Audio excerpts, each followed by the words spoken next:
யாழ்ப்பாணத்தை பூர்வீகமாக கொண்ட இளைஞர் ஒருவர் சுவிஸ் ராணுவத்தில் இணைந்து பயிற்சிகளை பெற்று வருகின்றார். யோகேஸ்வரன் கரிசன் என்ற இளைஞர் தனது கல்வி நடவடிக்கைகளை நிறைவு செய்துள்ள நிலையில் சுவிட்சர்லாந்து ராணுவத்தில் சேர்த்துள்ளார்.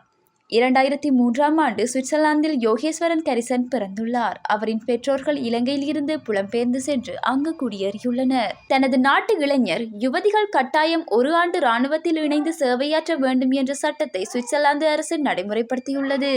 ராணுவத்தில் இணையாதவர்கள் சிவில் சேவையில் ஓராண்டு காலம் பணியாற்ற வேண்டும்.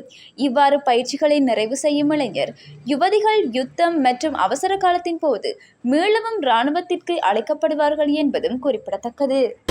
கபோத சாதாரண தர பரீட்சைகளுக்கான தயார்படுத்தல் வகுப்புகள் மற்றும் கருத்தரங்குகள் தடை செய்யப்பட உள்ளதாக அறிவிக்கப்பட்டுள்ளது. இன்று நள்ளிரவு முதல் நடைமுறைப்படுத்தப்பட உள்ளதாக பரீட்சைகள் திணைக்களம் அறிவித்துள்ளது.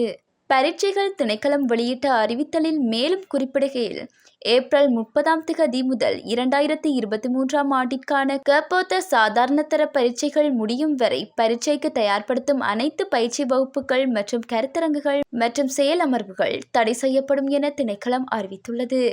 இந்த தடை இன்று நள்ளிரவு முதல் பரீட்சை முடிவடையும் மே 15 வரை நடைமுறையில் இருக்கும் என திணைக்களம் குறிப்பிட்டுள்ளது.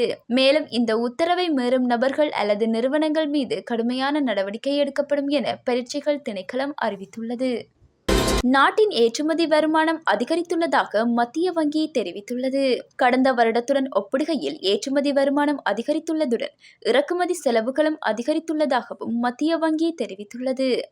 இது தொடர்பில் மத்திய வங்கியின் அறிவிப்பில், கடந்த வருடத்துடன் ஒப்பிடுகையில் இந்த வருடத்தின் மார்ச் மாதத்தில் ஏற்றுமதி வருமானம் மற்றும் இறக்குமதி செலவுகள் அதிகரித்துள்ளன. அதன்படி ஏற்றுமதி வருமானத்துடன் ஒப்பிடும்போது இறக்குமதி செலவு பாரிய அதிகரிப்பை காட்டுகிறது. அந்த வகையில் மொத்த ஏற்றுமதி வருமானம் 2030 மில்லியன் அமெரிக்க டாலர்களாகவும் இறக்குமதி செலவீனம் 2890 மில்லியன் அமெரிக்க டாலர்களாகவும் பதிவாகியுள்ளதாக குறிப்பிடப்பட்டுள்ளது.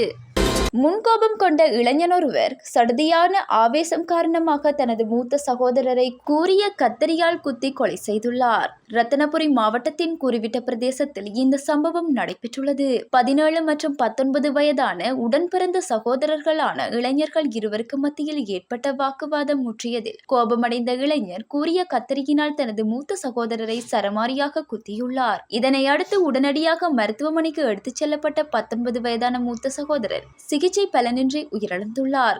சம்பவம் தொடர்பில் 17 வயதுடைய இளைஞர் குறிவிட்ட போலீசாரினால் கைது செய்யப்பட்டுள்ளார். உடலில் கிருமி தொற்று ஏற்பட்டு பருத்தித்துறை ஆதார வைத்தியசாலையில் சிகிச்சைக்காக அனுமதிக்கப்பட்டிருந்த நிலையில் இளம் குடும்பஸ்தர் ஒருவர் உயிரிழந்துள்ளார். யாழ்ப்பாணம் பருத்தித்துறை புனித நகரைச் சேர்ந்த 34 வயதான கோணேஸ்வர ராசா நிஷாந்தன் என்பவரே உயிரிழந்துள்ளார். அவருக்கு உடலில் கட்டியிருப்பதாக கடந்த புதன்கிழமை பருத்தித்துறை ஆதார வைத்தியசாலையில் சிகிச்சைக்காக அனுமதிக்கப்பட்டிருந்த நிலையிலேயே சிகிச்சை பலனின்றி உயிரிழந்துள்ளார். இந்த மரணம் குறித்து பருத்தித்துறை மரண விசாரணை அதிகாரி சதானந்தம் சிவராஜா விசாரணைகளை மேற்கொண்டு உடற்கூற்று பரிசோதனைக்கு உத்தரவிட்டார். இதனை அடுத்து உடற்கூற்று பரிசோதனையை பருத்தித்துறை ஆதார வைத்தியசாலை சட்ட வைத்திய அதிகாரி கே வாசுதேவா மேற்கொண்டுள்ளார்.